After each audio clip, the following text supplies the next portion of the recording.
Welcome to the WASHA webinar, Healing Through Nutrition. I'm Ingrid Nielsen, Chair of the WASHA Education Committee, here along with my co-facilitator, Karen Vogel. And we are delighted to have Christina Tidwell with us today to talk about what to eat, how to feel your best, what to avoid, and simple steps to get started. So Christina experienced a debilitating autoimmune disorder at age 18 and knows firsthand that regaining her health involved more than just conventional medicine. We are beginning to better understand the critical role diet plays in our health, but there's so much hype around the latest trends, it can be hard to figure out what makes sense for you individually. And that is the type of challenge that Christina loves. As owner and founder of Live Well with Christina, she has helped hundreds of people make small shifts that can have a dramatic effect on how they feel. So, a little bit of background on Christina. She received her bachelor's in psychology from the University of Southern California.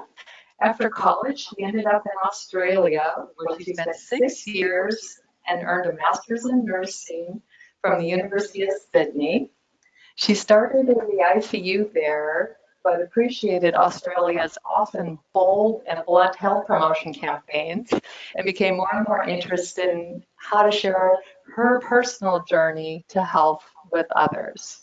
She's a holistic health coach, holds certifications from the Institute of Integrative Nutrition, and is an autoimmune protocol certified coach.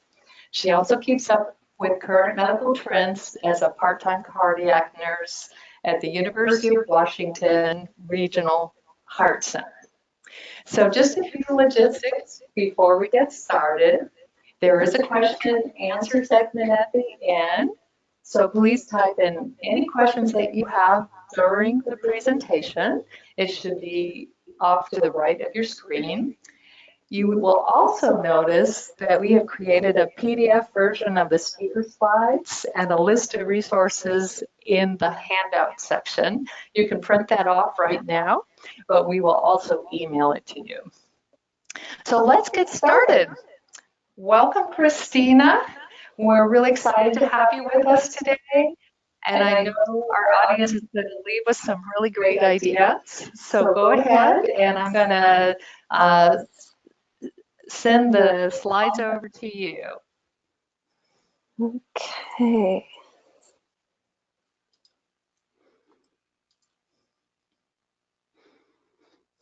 Okay, you should be on. All right. Thank you so much, Karen and Ingrid, for being here and for WASHA for hosting me today. I'll talk more about this later, but I really do believe that everything WASHA is doing for patient advocacy and the concept of becoming your own advocate is the number one thing we can do for our health, especially for those of us dealing with any sort of chronic long-term issues. So I'm very excited to be here today, and thank you for everyone who's attended and spending your Thursday morning with me. It's definitely going to be really worthwhile. I'm going to provide you with some great tips on, realistic tips for how to get started and things to think about when you're delving into this health and wellness realm and how to use diet and lifestyle shifts to improve your overall health and well-being. So we'll get started here. So like Ingrid said, a bit about me. I am a registered nurse. First went into nursing because of my own experience with autoimmune disease at 18 years old, which I'll speak a little bit more about later. And I went into the nursing field with hopes of helping others who, to help others through the healthcare system who were experiencing similar situations to me. I started out in the intensive care, worked in cardiac intensive care, worked in long-term patient rehabilitation, and really got a sense for what it's like to go through the entire medical system from emergency all the way to long-term patient rehab. And working in this area, and also, being informed by my own experience with chronic illness, I realized that I wanted to be on this preventative side of healthcare, and to maybe intervene before people got to the ICU or before it got to the point of needing interventions like surgeries or ICU stays. So that's why I then went back and did some nutrition training to become a holistic health coach. And that's what I do now in my practice. So this just shows kind of a lot of the different hats that I wear, and combine my conventional nursing training with this more complementary approach, if you will, to healing through diet and lifestyle. So that's what we're going to talk about today. And I wanted to start off by sharing just my story with autoimmune disease, so you kind of know where I'm coming from. So I was diagnosed with adult onset Still's disease when I was 18. You may not have heard of it. It's kind of a rare, weird one.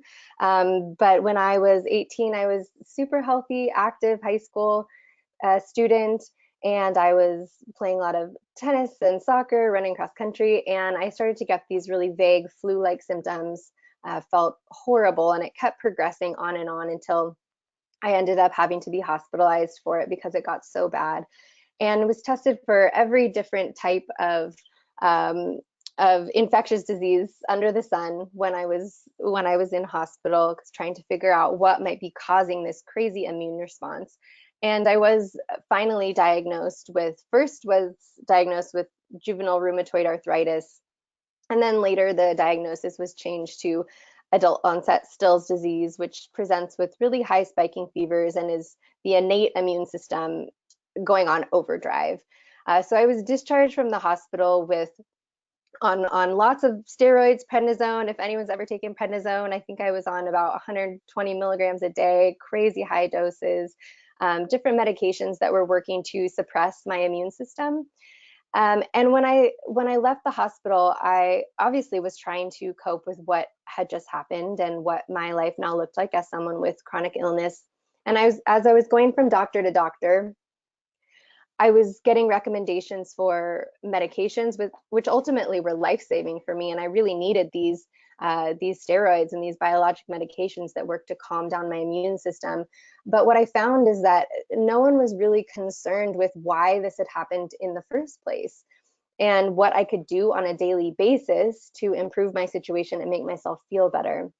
And I had gone to a nurse practitioner for one visit that worked in my rheumatologist's office, and she started, she heard my whole story, everything I had gone through. I told a million doctors by this time what had happened, and she stopped me and said, "Wow, you've really been through a lot.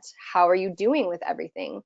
And this just completely floored me, because it was the first time that any practitioner had really asked how I was doing with everything and how I was doing with all of the treatment, how the medications were working for me, what the side effects were doing, how I was coping with that, what I was eating, what I was doing on a daily basis. She started to ask me all these questions that I didn't know were really even any of my business. As an 18-year-old, I just was doing my best to follow the orders that were given to me in hopes of feeling better.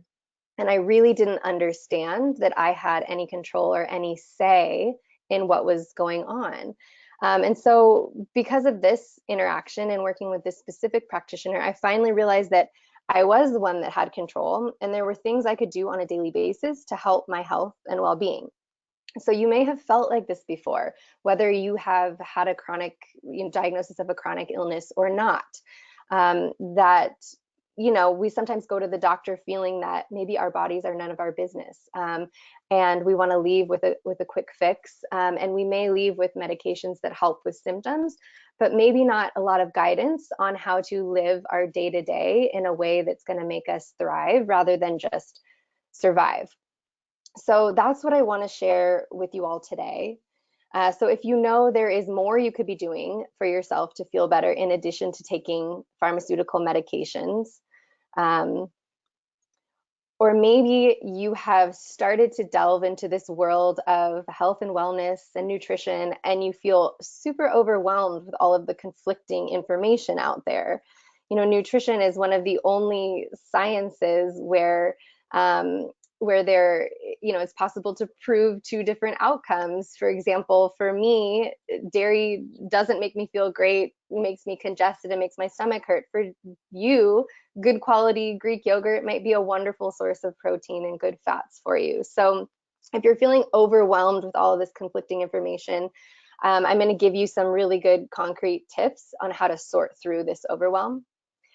And maybe you're at a place where you've tried some different diets, or considered different either healing diets, or maybe, cut out gluten or reduce your sugar or processed foods, and you feel really good while doing them. But then when life starts to happen and you quote unquote fall off the wagon or get away from this really restrictive way of eating, all of your symptoms flood back and you have a difficult time figuring out how to eat well and still enjoy yourself. So possibly you're there too. And also, you may feel that no one understands what you're going through and you're not getting the answers you need. And so this is definitely something that I experienced in my own journey. And when I've worked with clients one-on-one now over the past few years, this is oftentimes a sentiment that comes up. So if this is how you feel, I want you to know that we're going to kind of go through all of these different areas, and you are definitely not alone in this. And there are things that you can implement and do on a daily basis to start putting you in the right direction here. So this is the plan that I guide my private health coaching clients through, which details the 5 pillars of holistic health. So we have the first one, becoming your own advocate, like I spoke about. I think it's the most important thing you can do for your health.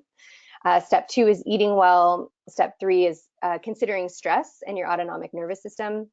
Step 4 is all about mindful movement. And step 5 is building a care team. So today what we're going to do is really zoom in on step 2 and of course talk about step 1 as well. So step 2 in eating well. So there's 3 categories to think about in terms of eating well to feel your best. And that's considering a bio-individual diet, considering food as fuel, and looking at our gut health. So we hear the saying, we are what we eat, but really we are what we digest, assimilate, and absorb. So these are the 3 pillars that I'm going to take you through in terms of eating well. And so the first step is this idea of actually a bio-individual diet. So all this means is that we are all completely different. There is no such thing as a one-size-fits-all approach. And this is because our bodies respond differently, and the root cause of imbalances or disease in our bodies are completely different. Like I said before, nutrition is really the only science where you can kind of prove 2 different things for 2 different people. And if I've learned anything over the years and through coaching a lot of different people, is that this concept of bio-individuality and finding what's right for you is absolutely key. So how do you deal with conflicting dietary advice if you're looking on different blogs or podcasts, or one day you're reading coffee is horrible for you and is bad for your adrenals, and the next day you read coffee is going to make you live to 100? How do you sift through this? How do you know what's going to work? Is it a paleo diet? Is it a vegan diet? All of these different conflicting theories can leave you feeling really overwhelmed. And so the most important step, and this is why I start with this first, is getting clear on what works for you and what doesn't. Tuning into your body. So I'll call it tuning in, or connecting basically just how you feel. And so we are really good as a society at pushing down how we feel. I had a client that told me her family made fun of her and said that she didn't have any nerve endings because she would be in a cold room, and they would all be freezing, and they'd say, "Mom, aren't you cold?" And she'd say, oh yeah, I guess I am cold. I didn't feel it. I didn't notice it." And when we talked more about why this might be, she said it was because the years of caring for her 3 kids, trying to put everybody else's needs before hers, she got really good at pushing down these subtle feelings and connecting to her body, which makes a lot of sense. If we have a headache, rarely do we really try and figure out why. We just want to pop an Advil and keep going so we can get on with the rest of our lives. It makes sense. So this concept of tuning into your body might sound vague and like, how do I do that? But there are very real, tangible ways to do this. And tuning in is a muscle.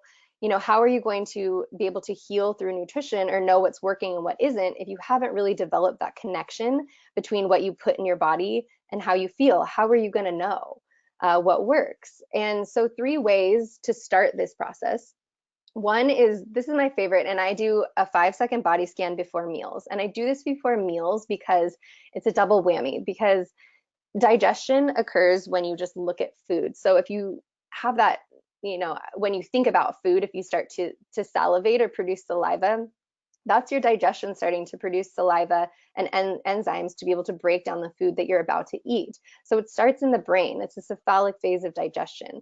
So if you do this body scan right before you're about to eat and ask yourself the following questions: how am I feeling? I mean, that's a big question. I don't think we really ask ourselves that question throughout the day very often. So how am I feeling? Where am I holding tension?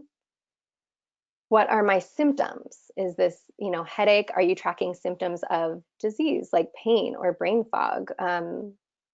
What is my energy level? So go ahead and just think of that right now. Do a little 5-second body scan of yourself and think, what is your energy level on a scale of 0 to 10? If 10 is the highest level of energy, where are you at? So this is something to do right before meals to start that connection. So you're bringing the attention back inward, because a lot of times what we do is we rely on external cues for how to eat, such as counting calories, following strict diet plans, rather than tuning in and really listening to what we need in the present moment. The second way is getting quiet. So silence is not empty, it is full of answers. And using some time throughout the day, maybe just 5-10 minutes to get quiet, to listen to what your body is telling you, is invaluable. So there's a 4-7-8 breathing technique. I put that in one of the resources, but you can, I think I did. You can Google it though. I think Dr. Weil does a video of it. It's a really great way to start this process of deep breathing and getting quiet and tapping into that parasympathetic nervous system. The third step is to, what I always have clients do, is complete a 3 or 5 day food symptom journal where you are writing down what you eat and how you feel. So just writing down how you feel throughout the day, different symptoms you're noticing, like stuffy nose, headache, pain, bloating, gas, constipation, all of these things, so you can start that process. And this, if you've never done this before, it's very, very illuminating. So just summing up, this is really, really the first step.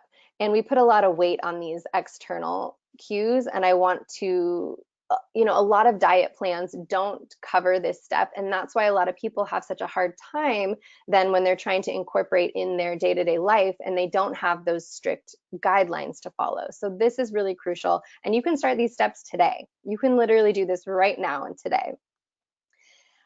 So the second part of healing through nutrition is considering food as fuel. So when we're considering eating for health, it has nothing to do with calories. Nothing. And we know innately that food affects us.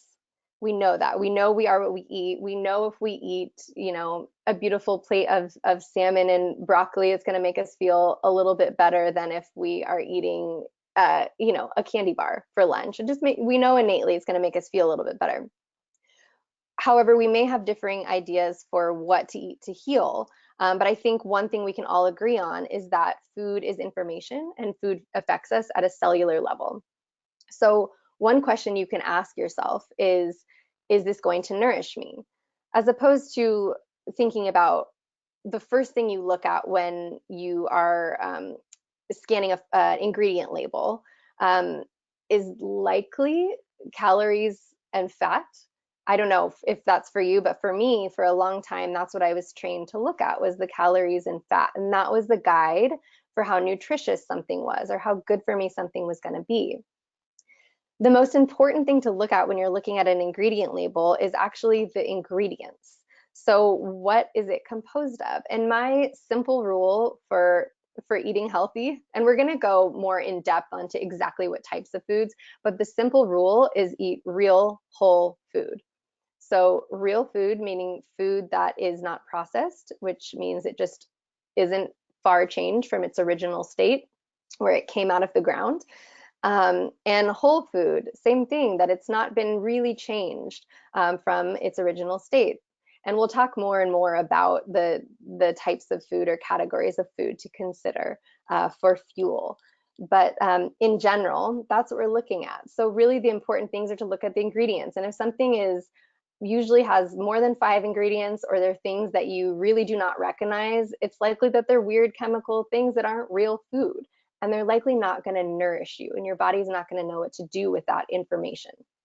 So that's the first piece. And the second piece is considering nutrient density. So instead of thinking of food as calories, we can think of it more in terms of the quality of food and the amount of nutrients that we're getting from that food.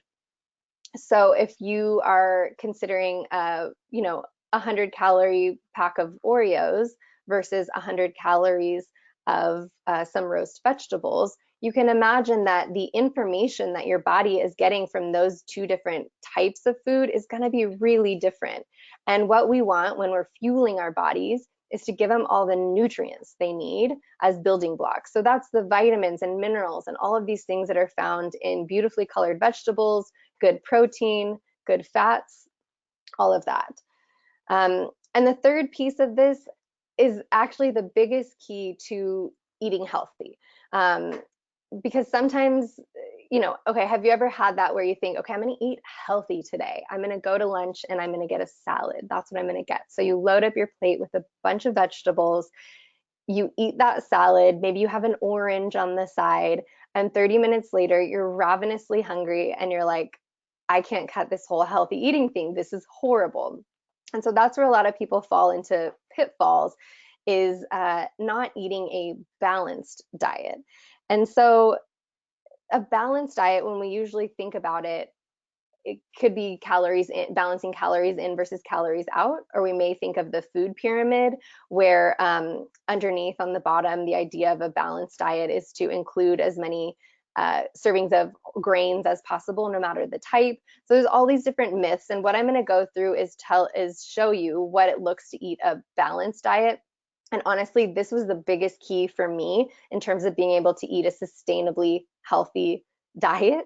And so if you take away anything from this, if you start to implement this practice today, that's going to help you immensely. So what we talked about here is types of food as fuel. So the foods to eat are good quality, fruits and vegetables, where you're getting all those micronutrients, quality proteins. So if you're eating meat or poultry, you want to get ideally pasture raised or grass fed or organic if you can.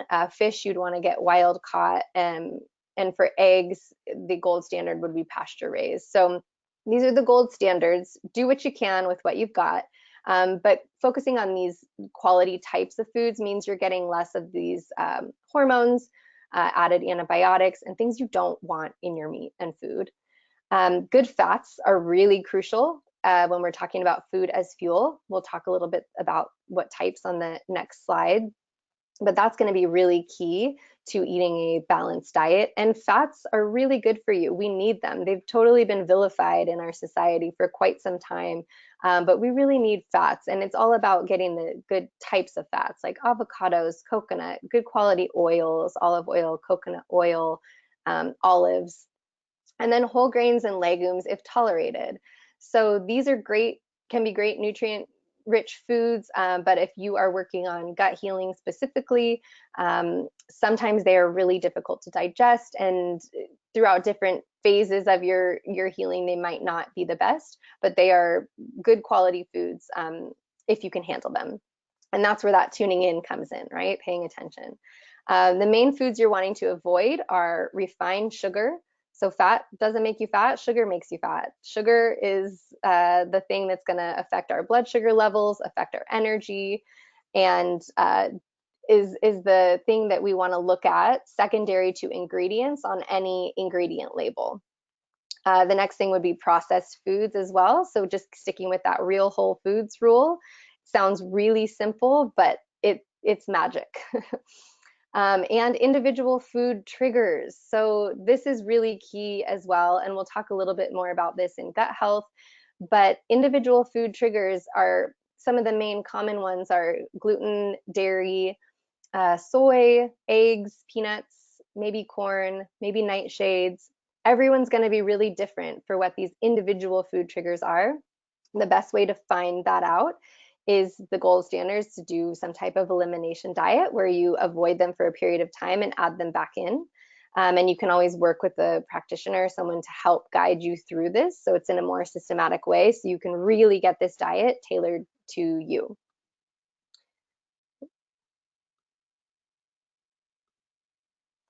So I have two examples coming up here of a balanced diet. So every time I'm creating a plate or a meal for myself, I'm thinking of balance in terms of the big macronutrients of protein, fat, carbohydrates, and then also added in fiber.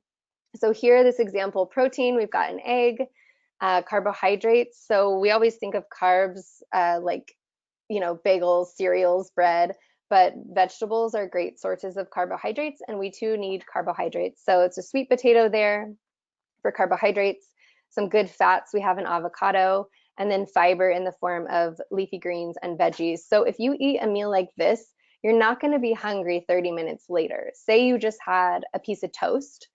That's an example of eating something with quick burning carbohydrates. You're likely going to be really hungry after that. So if you put some avocado on that toast or some almond butter or something with good protein and fat, that's going to really, really help you to keep those blood sugar levels even and for you to really feel sustained and nourished eating real whole foods.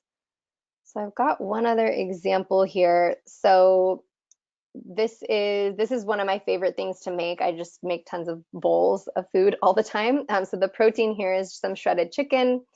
I made a green goddess dressing here that has some avocado and a bunch of great herbs. So that helps with the good fats. There's some oil in there. Carbohydrates, I have a lot of roasted root vegetables, so beets, parsnips, carrots. And then fiber, we've got some leafy greens on the bottom. So that's another example of a really good balanced meal. All right, so the third most important part here is all about the gut and gut health. So we usually only think about our gut when we have major digestive issues, or we've got a food poisoning or something like that, and we don't really think about what a big impact the gut has on our overall health.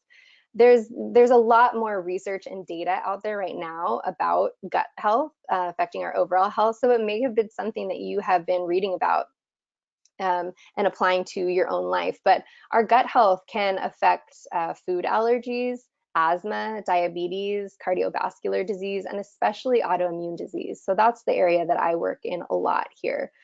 And this makes sense because 70% of our immune system lies in the area right around our gut.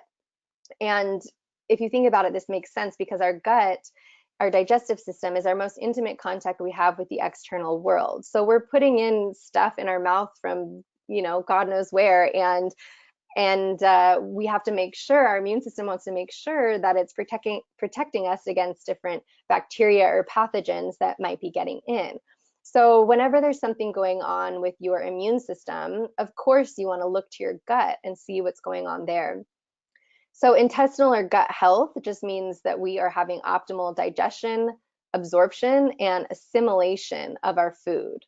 And that's, like I said before, yeah, we are what we eat, but you have to have a really good functioning digestive system in order to absorb the things that you are eating. So you may too have heard a lot about the microbiome. There's so much research out there right now about the microbiome and a lot of really new and exciting findings for what it means for our overall health. But basically, bacteria in the microbiome, it's like our stomach is a big ecosystem here. And the bacteria that live in there affect our mood, our metabolism, our ability to gain or lose weight, and so many other different functions that we're only really now beginning to understand. And so when we think of optimizing our gut health too, we want to think about supporting the bacteria or this environment in our gut. An example here is if you think about a time you've taken antibiotics, which antibiotics happen, you know, they totally happen, but they're a big gut bomb. And so what they do is they kill the bad bacteria that are harming us, but they also kill the good bacteria. And so if you've ever had taken a round of antibiotics and then gotten a yeast infection after, it's because that environment in your gut, the microbiome, has become imbalanced. And so the good bacteria in the ecosystem have died and allowed this yeast to overgrow and become symptoms of a yeast infection. So it's important to keep a good balance. And how we do that are a couple ways. So we think about foods to restore gut health, and I'm also going to talk about probiotics too, because I know that was one of the questions that people had. So I'll make sure to address that. But when we're thinking about gut health, foods to restore gut health, pretty similar to what we talked about before. So really focusing on these nutrient dense foods so our body is able to have the tools that it needs to heal. Fruits and vegetables, good quality protein, good fats really help lubricate our digestive system and are necessary for our digestive health. And then probiotics too, to help with that. So there are definitely probiotic supplements you can take. There's probiotic foods as well. So if you tolerate dairy, good quality yogurts can be good too. If you do not, which I'm not a big dairy person. I do coconut yogurt. You can do fermented vegetables like sauerkraut or kimchi. There's all types of fermented veggies you can buy now at farmers markets or local stores. If you don't want to make your own, you can also make your own. But getting a little bit of probiotic food with you, just a little bit at every meal. You don't need to overdo it and go crazy, because that might swing you towards the other end and give you some more digestive issues. So with probiotics, start low and go slow with them. But definitely start to incorporate some of those things. Kombucha can be a good one for people too. Kvass, beet kvass. There's a lot of different things out there. You may have heard also of prebiotics. There are prebiotic supplements to take, but honestly, you can do it with food. So things like onion, asparagus, leek, banana, those are foods, prebiotics that help to feed the probiotics. So it's all helping to create a really good environment in your gut for these bacteria, so that it doesn't allow this bad bacteria to overgrow and cause things like leaky gut or intestinal permeability or other issues down the line.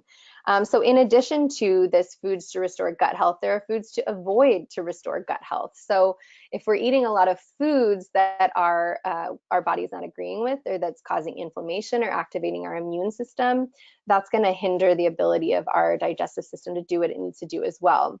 So the main ones here again are refined sugar and processed foods. Those are big ones. And then it goes to these individual food triggers. Really common ones. There's a lot of research out now about gluten and the compound in gluten zonulin that affects these tight junctions of our stomach, the intestinal lining, and can cause increased intestinal permeability, which is not great for digestion. So there's a lot of information out there about gluten. You know, dairy, peanuts, soy, eggs, all these are ones to consider. But I'm going to say again, we're all so different. And so it's really kind of a journey to figure out what's going to work for you and what's not. But it is key that there are foods to include, and then there are definitely things we want to avoid. It possibly just for a period of time to help with healing, but some foods that you may want to avoid over a longer period of time. And okay, so one thing, so we talked about a couple different ideas of an elimination diet, a general elimination diet. What I wanted to do is talk about a healing diet called the Autoimmune Paleo as an example of a healing diet. So you may have heard of this or you may have not. This is something that I work with clients on. It's not something that everyone needs to do. Again, we are all very different, but I wanted to share this so you can kind of understand the concepts here. So the Autoimmune protocol is an elimination and reintroduction protocol that's been designed to help those with autoimmune disease and other chronic conditions as well determine their food allergies and sensitivities. So we're talking about those individual food triggers, reverse nutrient deficiencies, balance the gut flora, that microbiome we talked about, and heal your body from there. And so this is not a diet to treat or cure any disease. It's rather a plan to remove known inflammatory foods and incorporate really nutrient dense foods to help move towards a healthier lifestyle and give the body the nutrients it needs to function optimally. So you're eliminating things in this protocol like grains, legumes, dairy, eggs, nightshades, nuts, and seeds. And it can seem like a hugely daunting task at first glance. And you're probably like, well, what else is there for me to eat? And some of the biggest challenges to making any dietary changes are really just knowing where the heck to start and finding the time and oftentimes energy and inspiration to keep going. But with any healing diets like these, there's a big focus on vegetables, fruits, meat, seafood, herbs, and seasonings that you can easily combine to make really delicious meals. And there's a big community out there around some of these different healing diets. So the idea here is that after you've achieved a baseline of good health, depending on where you're at individually with the healing diet like this, so some people it's 30 days. It's really usually should be anywhere from 30 to 90 days. It really shouldn't be any longer than this. And what I want to emphasize is that any sort of elimination diet like Whole30 or AIP or like GAPS diet, all these different ones, they are not intended to be done forever. And that's something I want you to know. They're intended to be done for a period of time, and then you should be guided to reintroduce foods to identify intolerances and widen the scope of foods you're able to eat. So the goal is always to eat the most amount of foods you can that make you feel your best. And this is an example of a way to kind of gather that information in a systematic way and do that. So the goal is to not be as restricted as possible for as long as possible, because that's just not sustainable. It's not going to work, and we need to use this for a period of time and then widen the amount of foods that you're able to eat. And so I wanted to share too, the autoimmune protocol had its first medical study published, and this is a big deal because I work as a registered nurse, and then I also work in this more holistic health area where we're kind of combining the best of both worlds. And I'm sure you guys know too that a lot of times in conventional medical settings, it's still not really widely accepted that food or nutrition can make a really big difference in your health. It's still considered like pretty fringe or punk rock that's a thing. And I see this in the hospital every day too. So you may have gone to a doctor and wanted some guidance on, what to eat to feel better. And you may have been told that there's no medical evidence to show this. And I think, we know innately that food really does make a big difference for us. And this is a great example of kind of this paradigm shift that's beginning to occur, where we are able to recognize these different lifestyle, food and lifestyle factors that really make a huge difference. And we really, we don't want to limit ourselves by not considering this in the big picture. So anyway, this study was done on people with inflammatory bowel disease, so Crohn's and ulcerative colitis, autoimmune gut conditions. And so there's only 15 people in the study, so it's a totally small sample size here, but the results were pretty astounding in that just after 6 weeks, 11 out of 15 of the participants maintained clinical remission from Crohn's or ulcerative colitis. And they didn't think that it was going to happen so quickly. And so what they concluded was that implementing this autoimmune protocol healing diet for 6 weeks rivals that of most drug therapies for Crohn's and ulcerative colitis and irritable bowel disease. So that's a really big deal. And that's really awesome to have that as part of the medical literature now. So like I said, it's a small sample size, and it's a great place to start so we can continue to explore this in both areas.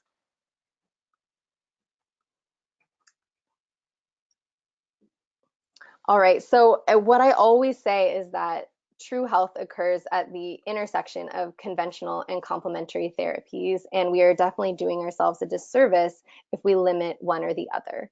So depending on where you are at, figuring out, really recognizing when you need each one when you need medications to get you to a certain place and to help you, and when you need to, consider these day-to-day lifestyle interventions. So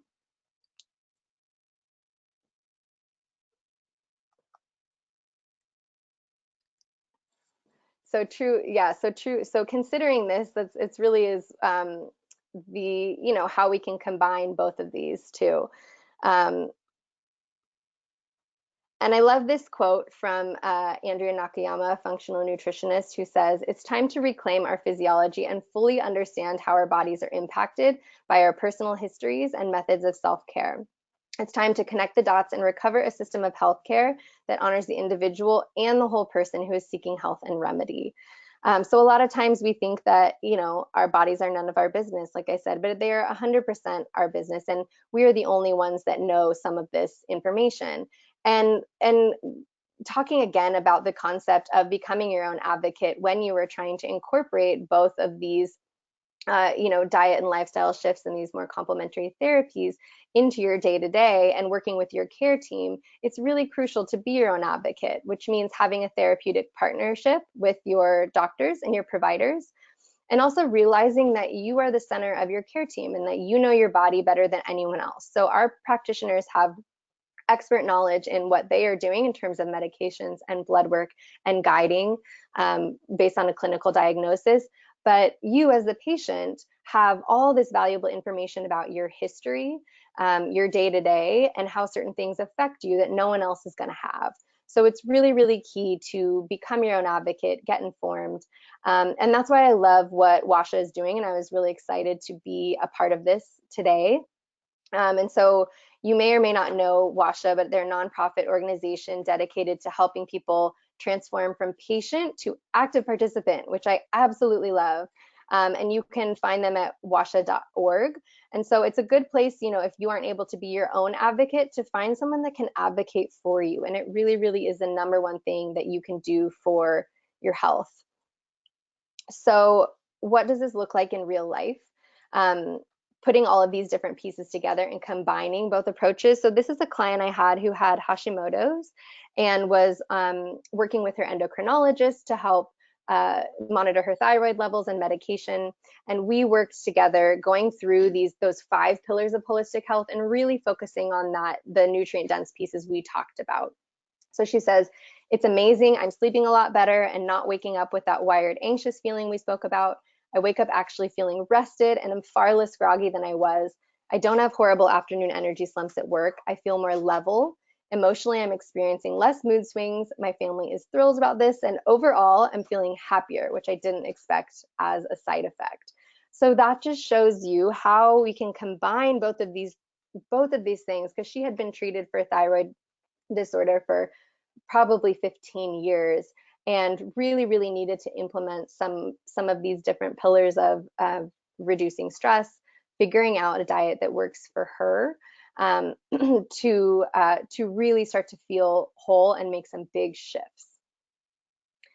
So if you are feeling like, "I've tried everything, I'm at a place where I just don't know what to do," what I will say to that is that as human beings, we are complex, and putting all of the pieces together is the key to true healing. So we can't just do these things in isolation. We must put them all together. And I assure you that it is possible to live a beautiful, vibrant life no matter where you are at right now, even if it doesn't feel that way. There are a lot of things that we do have in our control. And so I just want you to feel empowered that there are choices that you can make, and there is guidance you can get. And you can just follow these steps that we talked about. If you just start implementing those today, you will definitely notice some really, really big positive shifts in that way. And I hope that makes you feel empowered and confident in knowing what to do next. So that is it. That is what I have for you guys there. So I'd love to take any questions, anything like that, and change presenter. And I'm gonna put it back to Ingrid here.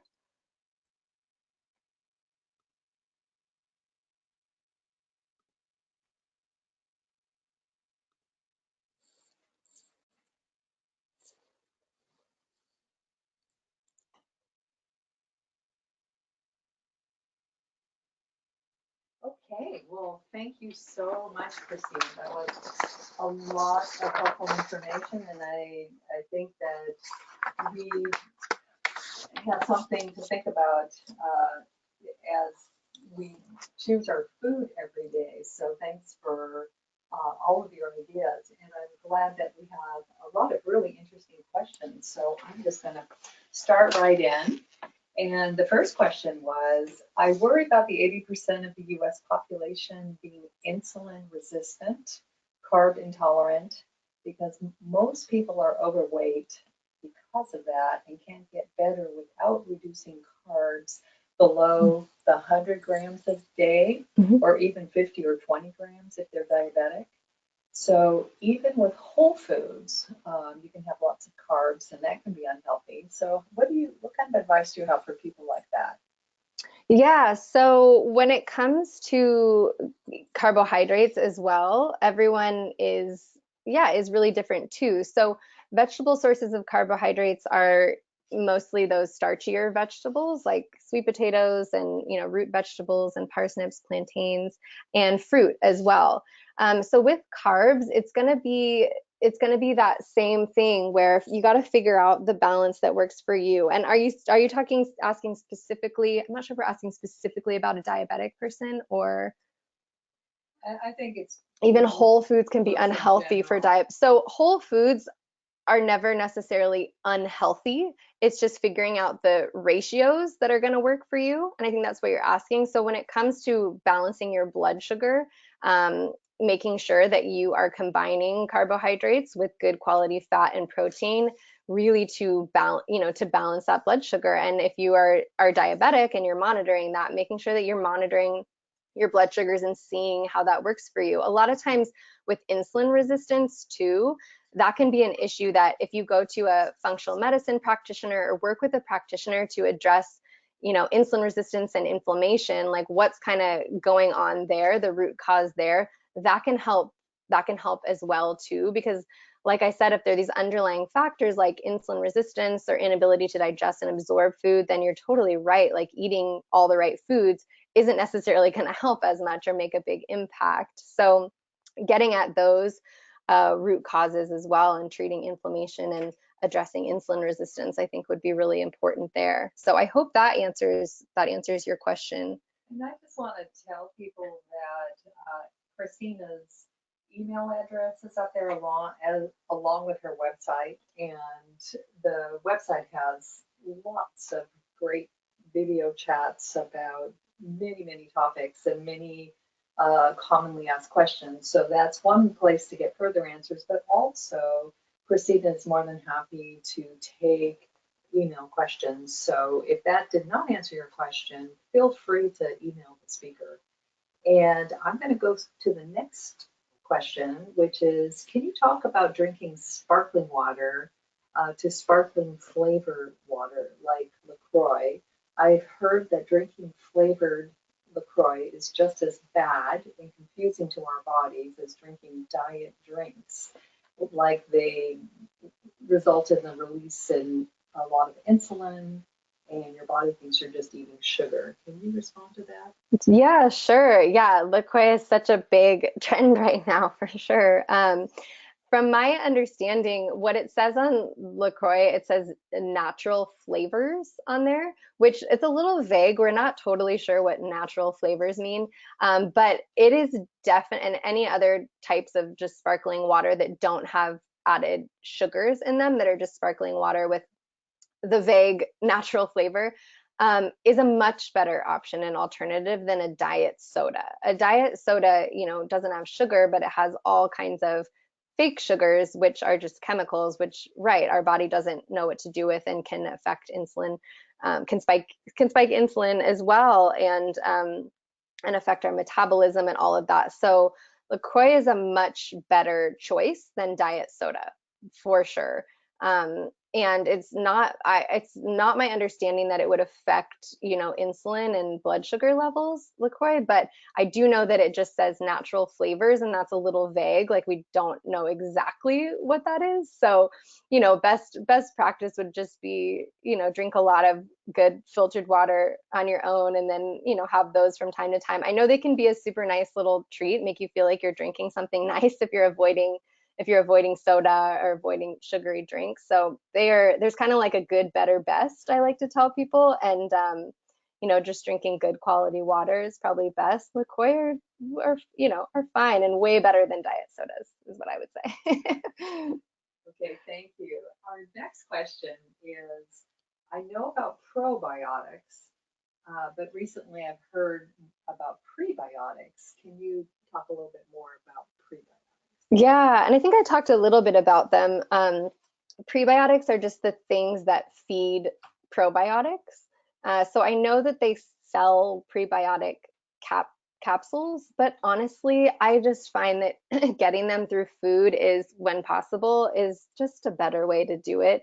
If anything, getting things through food is always preferred and ideal. Of course, we need medications or supplements at certain times in our life if we are depleted, but I like to think of supplements or medications as a bridge to get us somewhere. So they can help if we've identified that there's a deficiency or a need we have where we require, medications or supplements to get us to a place where we hopefully won't need them. Maybe, but some medications we do need lifelong, depending on what's going on. But that's kind of the general idea there. And then wherever possible, using food. Food can be really, really powerful. So prebiotics is getting in, all those good veggies. I think I talked about like onions and leeks, asparagus, bananas, things like that are good prebiotic foods to help feed that probiotic gut flora. Okay. Another question, were you able to reduce or eliminate use of steroids with management through nutrition? Yeah. So I was on a prednisone, a lot of steroids for probably like 2 years after when I first got diagnosed with Still's disease. And I took some different biologic medications at that time too. So kind of combining those two, I was able to wean off the steroids. From then, I've had periods of time where I have then had flare-ups and have had to go back on steroids to quiet things down. But I currently am not on any medications or biologics. And autoimmune diseases and chronic disease, they are complex, and we, at various times in our life will need those medications and steroids. But I would not be able to be off of medications or steroids had it not been for the work I did with nutrition and working on my gut health. That was a really, really big piece of it for me, addressing some bacterial imbalances that were going on in my gut and some underlying root causes that were really causing a lot of inflammation for my immune system. So yes, for me, it has made all the difference, and has given me a lot more control in terms of controlling my autoimmune disease and just my overall energy level and how I feel on a daily basis. So yeah, definitely. Mm-hmm. Well, this one, I could ask this one too. Is coffee bad?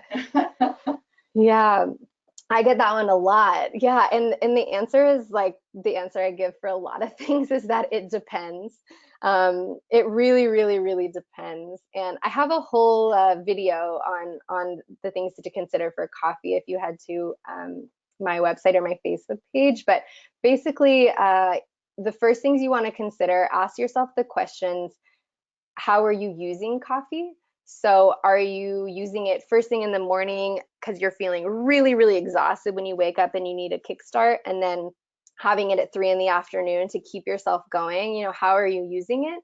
And then the second question to ask is, how is it making you feel? Honestly, how is it making you feel? And when I ask myself that question, sometimes it makes me feel good and energized. Sometimes it really hurts my stomach and makes me jittery and actually makes me more tired and depleted. So if you're in a place where you're feeling really exhausted and tired and depleted or have a degree of adrenal fatigue, really considering your caffeine intake and your coffee intake by asking yourself those first two questions is key. Because what happens when you drink a cup of coffee is that it stimulates the adrenals to produce cortisol, which is a stress hormone. And so if you are already in a place where you're feeling a little bit depleted or stressed, you're not really giving yourself energy with coffee. You're kind of borrowing energy stores from the next day, if that makes sense. So it's always, if you're in a depleted state, kind of assessing how you're using it.